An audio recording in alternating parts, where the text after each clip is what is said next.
Hello and thanks for joining us for the weekend edition of National Focus. I am Tarnia Green. Among the major developments, Dominica suffered 2 fatalities as a result of heavy rains and flooding over the past few days.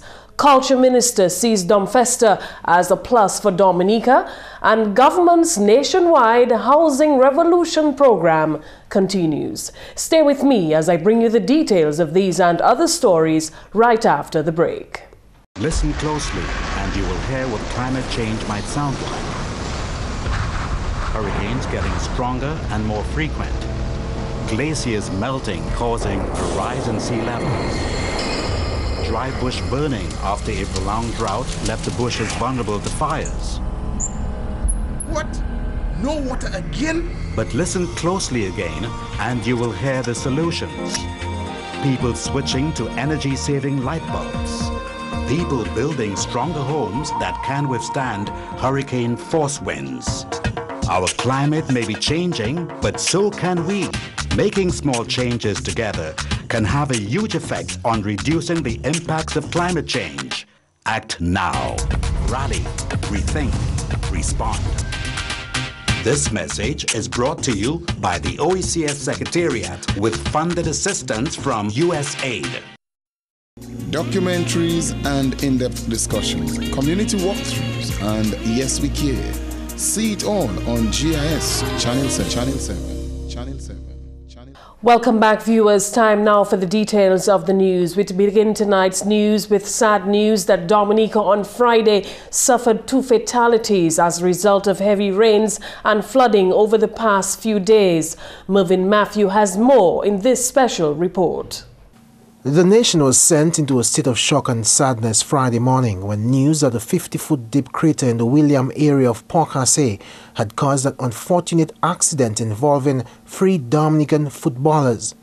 At approximately 5:30 a.m., a vehicle transporting 3 members of the national football team plunged into the unsuspecting crater on the road leading to the southeast.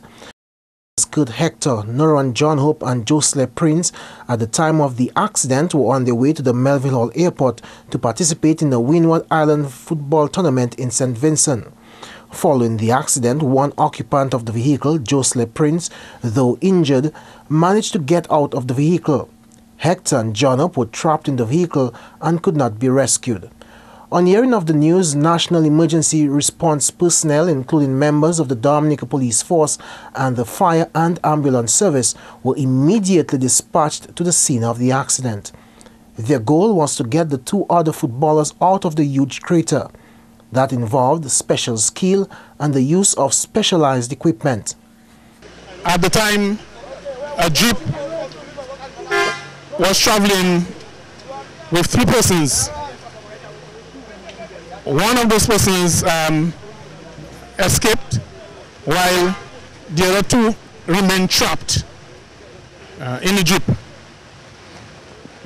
The fire and ambulance services, police, and other members from the nearby community came to the scene. After assessing the situation, we've noticed that it was a little too dangerous to attempt to remove the vehicle. So with the assistance of the private sector with respect to tow truck was summoned to the scene, which assisted us in removing the vehicle from the crater. Hours later, the lifeless bodies of national football coach Kurt Hector and football player Noran John Hope were recovered and extracted from the severely damaged vehicle. Their bodies were subsequently transported to the Princess Margaret Hospital, where they were officially pronounced dead. The Prime Minister, Honorable Roosevelt Skerrit, and a team of cabinet ministers arrived on the scene to view what had happened. They braved the dangerous road edge to be briefed by members of the police task force. The death of the 2 Dominican footballers was sad news for the nation and for Prime Minister Honorable Roosevelt Skerrit. The Prime Minister, in sympathizing with the family, gave the assurance that government would provide the necessary support in this time of difficulty. Our main concern and focus is on the families of deceased and to ensure that they can go through this difficult period. Clearly, it's a loss for the whole nation. These are two well-respected and well-known athletes who have been representing Dominica for an extended period of time. So they're well-known across the country, not only in Laughlin, but across the country. And we're really sad by this disaster. So my preoccupation is on the families, the children, the parents, and the extended family of the two gentlemen who lost their lives. Public Works Minister Honorable Mervin referred to Friday's incident as a sad day for Dominica. What has transpired there today is indeed very sad. And you have seen that the road has been cut in two as a result of the erosion of that part of the road to about 40 meters. And as a consequence, a vehicle actually accidentally went into that open area. And as you have just seen that two persons were actually removed from the vehicle, and it appeared that they did not make it.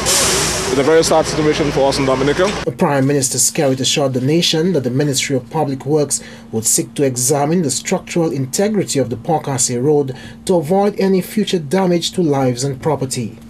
These are disasters that we do not really want. It's costly.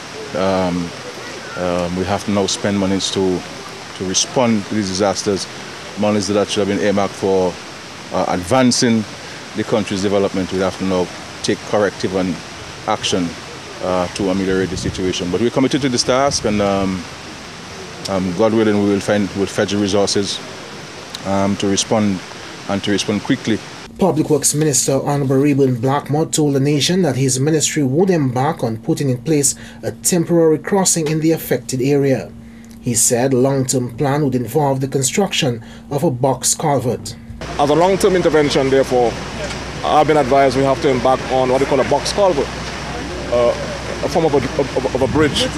We already have a design that was meant for next section of that road, and we're going to be using that design. But in the interim, what they're going to be doing is using some big culvert and to have a temporary crossing in that area so we can have vehicular traffic flow in due course. Parliamentary representative for the St. Joseph constituency, Honorable Kelva Daru, was also on hand to express sympathy to the family of those who perished in Friday's disaster.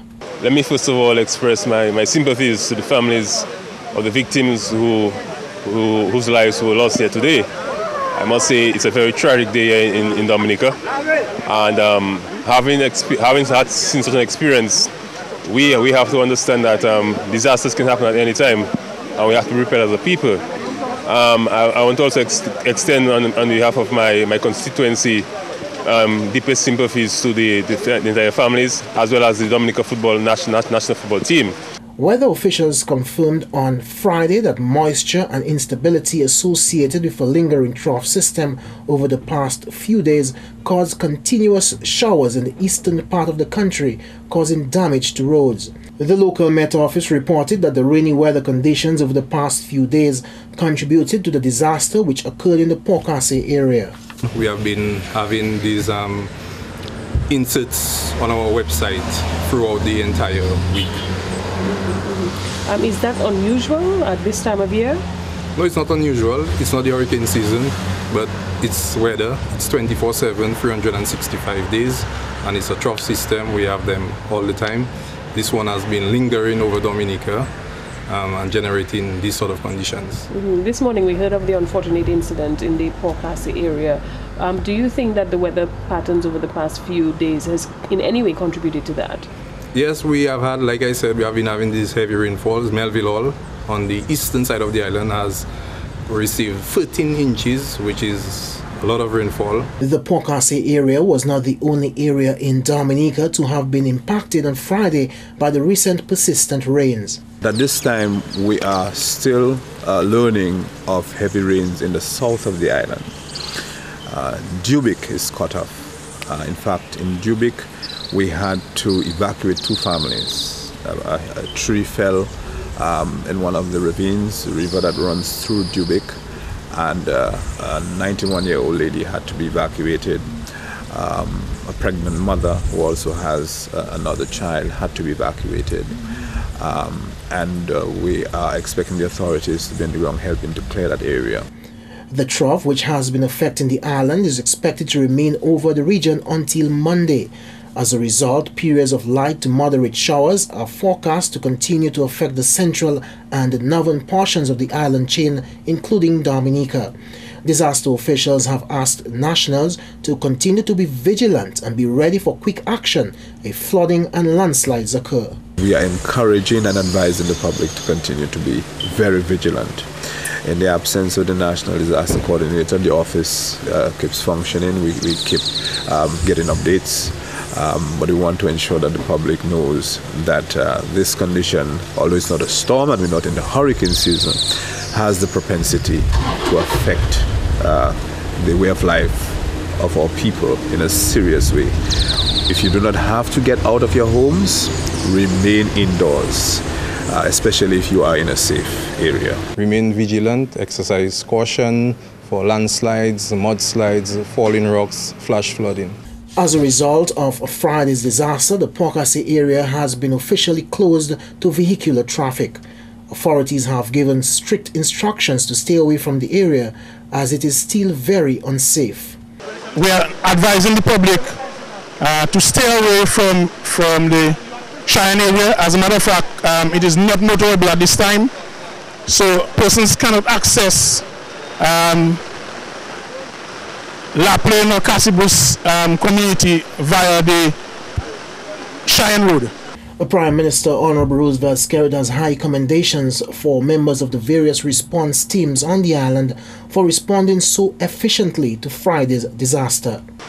Oftentimes we criticize the disaster people, we criticize the fire service, or they come late, we criticize the police, but at every single turn, these people have demonstrated their ability to respond and respond in quick time and to certainly assist in minimizing on damage to property and also danger to our citizens. So I really want to thank the police for responding and ensuring that more people do not find themselves in a particular situation. The fire and ambulance service have been exceptional from all reports, have been exceptional with the response and so on. So I want to thank all those who assisted one way or the other towards containing the situation. And so, while the nation is in a state of mourning, nationals have been called upon to continue to exercise caution and be vigilant as the unstable weather conditions continue to affect the island. For National Focus, I am Mervin reporting. Many thanks to Mervin for that report. Meantime, 14 landslides occurred in the early hours of the morning in the Bells area. Parliamentary Representative for the St. Joseph constituency, Honorable Kelva Daru, has details. Currently in the Bells area, which I'm a member of Parliament, we have 14 landslides there. There are about 4 major ones, and a number of the utility poles are also down in the community of Bells. The area is without power at this point in time, and hopefully we will see how quickly we can get the utility companies across there, so that they can restore the power up there. But it's a very tragic day in Dominica. Honorable Daru reported that the Layu River overflowed its banks on Friday morning, which resulted in damage to the Clarkhole Road. In the Clarkhole area, the entire road is now cut off, and vehicular traffic is impassable in that area. And I believe that residents have to continue to be vigilant as we continue to see a very heavy downpour here in Dominica today. Government's nationwide housing revolution continues. GIS News recently visited ongoing projects in Woodford Hill. More in this special report.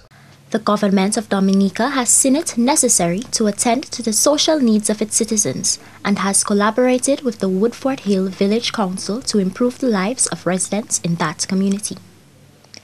GIS News went on a tour with the parliamentary representative of the constituency to get an insight into the progress being made in areas of housing, recreation, and education.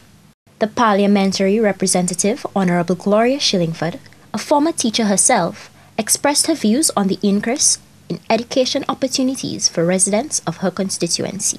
She explained that the Labour Party government understands the significance of human development. I'm an educator at heart, so I'm happy that a number of our students are at colleges overseas and also at the State College.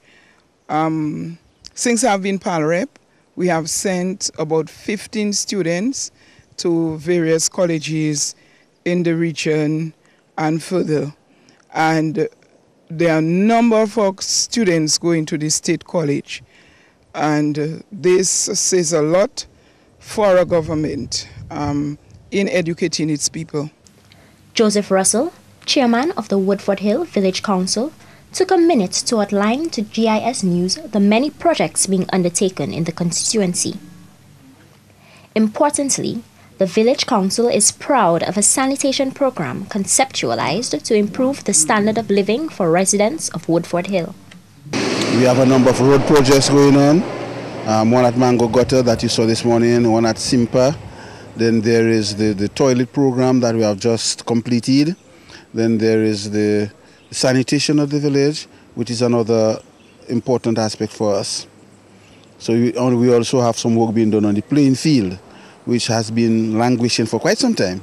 But we're happy with the interventions that we're getting to have them rectified.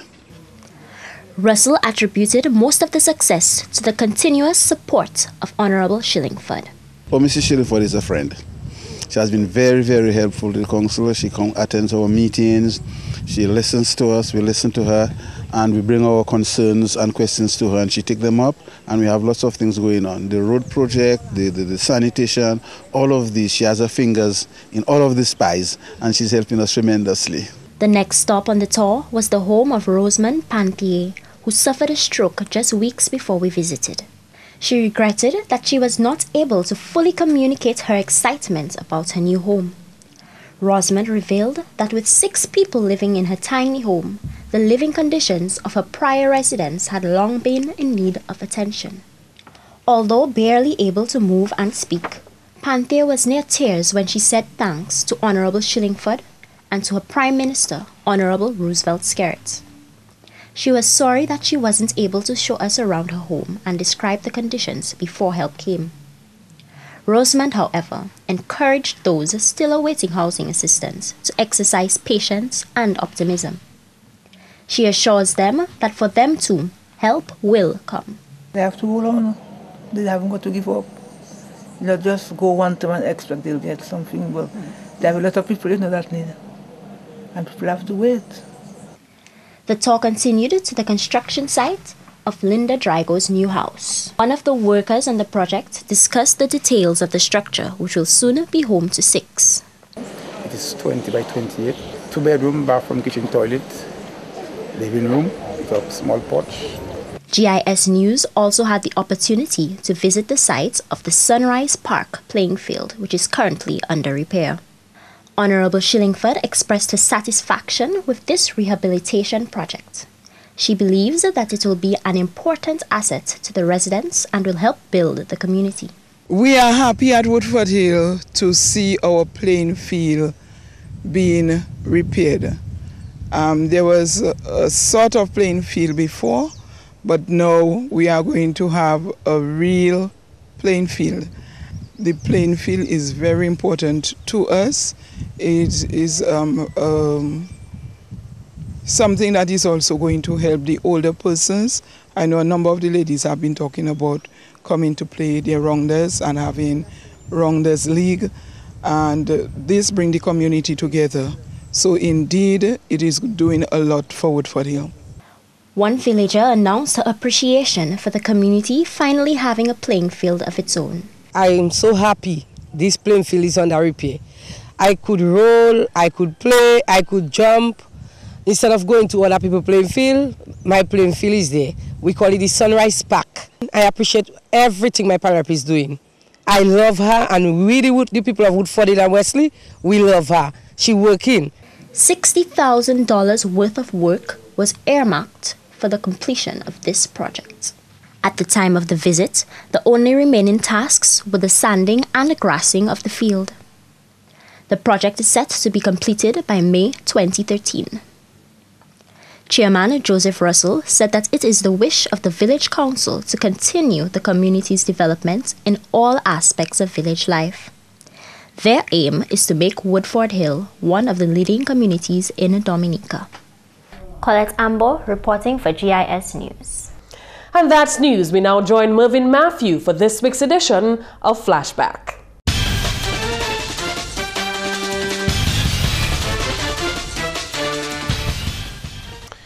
Hello and welcome to Flashback. We are going to take you back to some of the major stories which made the news this week, right here on GIS National Focus.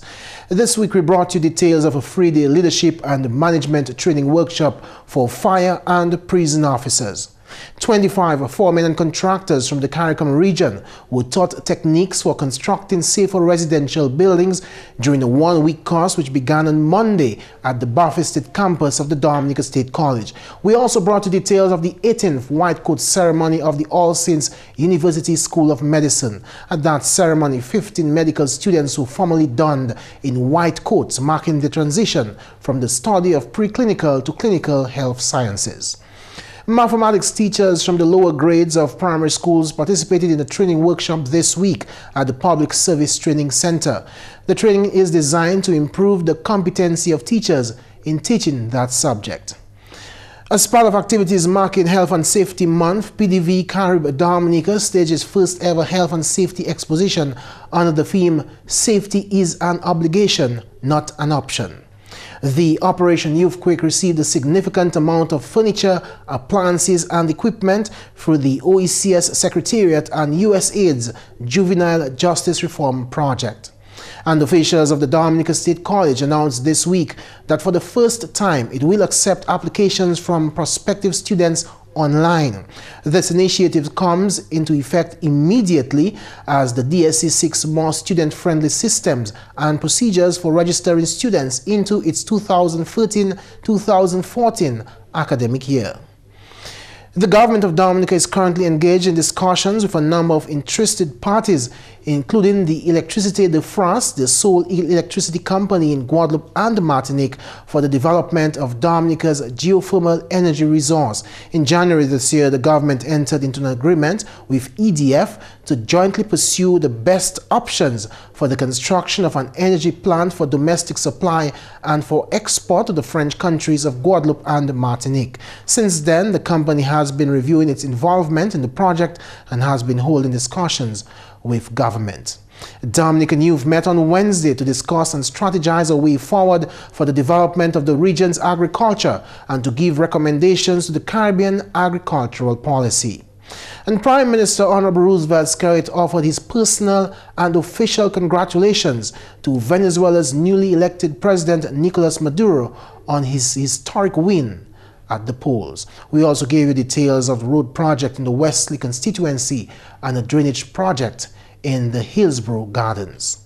The official media launch for the 30th anniversary of the Dominica Festival of the Arts was held this week at the Old Mill Cultural Center. And these were the major stories which made the news this week. It's back to you, Tarnia. And that's all for the English news. Up next is the tip of the day. Listen closely and you will hear what climate change might sound like.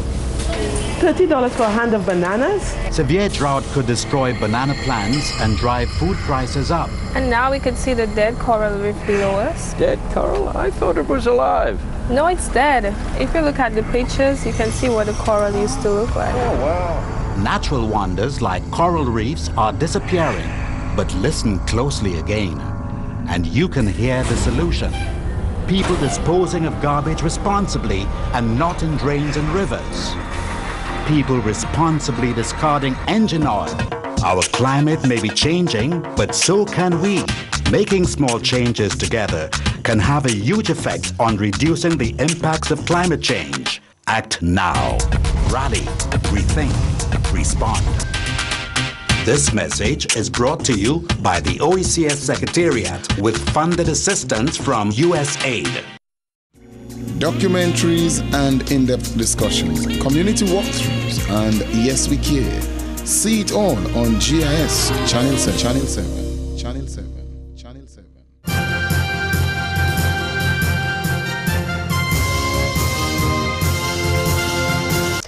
Today we'll share a few tips with you for preventing acne. Keep your face clean. Whether or not you have acne, it's important to wash your face daily to remove impurities, dead skin cells, and excess oil from the skin surface. Use warm, not hot water and a mild facial cleanser. Using a harsh soap like deodorant body soap can injure the already inflamed skin and cause more irritation. Gently wash it with your clean hands or a very soft cloth. Always rinse well and then dry your face with a clean towel.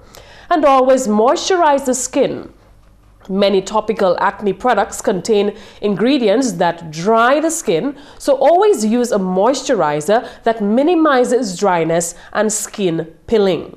A gel-based moisturizer usually works well for oily skin.